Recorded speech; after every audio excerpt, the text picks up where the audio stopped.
Coming at you live from Channel 24, the world has shut down due to the UT virus. Scientists are working hard to develop a vaccine. Can they do it?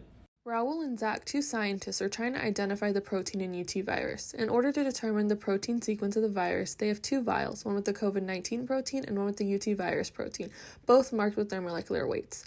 Oh no, Zach accidentally spills both vials onto the table to create an unknown mixture. Rahul quickly scoops the mixture back into a vial.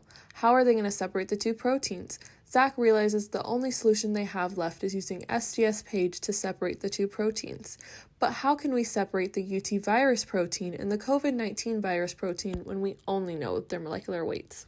SDS page is a separation technique that uses gel electrophoresis to move charged protein molecules through a matrix and separate them based on size. Before running the proteins through the gel, they have to be given a negative charge.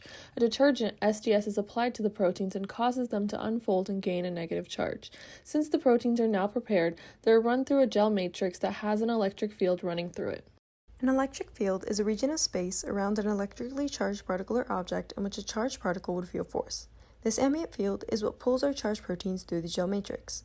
The electric field running through the gel originates from the positively charged plate and negatively charged plate situated at opposite sides of the gel.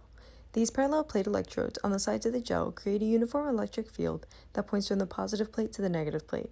Chapter 20 of the Essential University Physics textbook defines electric fields as the force per unit charge.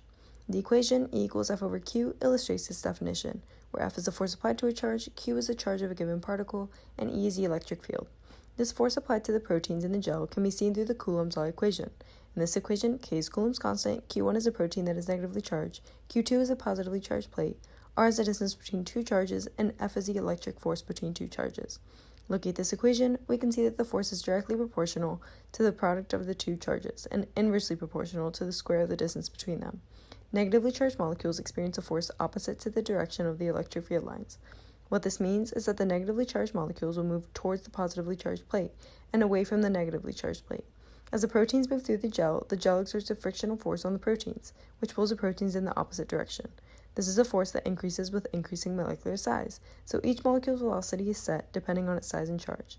When the electric field is turned off, the smaller molecules will have traveled further than the larger ones, and thus a separation by size or molecular weight is complete. Rahul quickly inserts the mixture into the gel and connects it to an energy source that provides the electric field. The loaded sample begins to move through the gel, but Zach notices that the samples are moving in the wrong direction and are almost falling out of the gel. He turns off the machine and realizes that the positive and negative electrodes were in the opposite locations.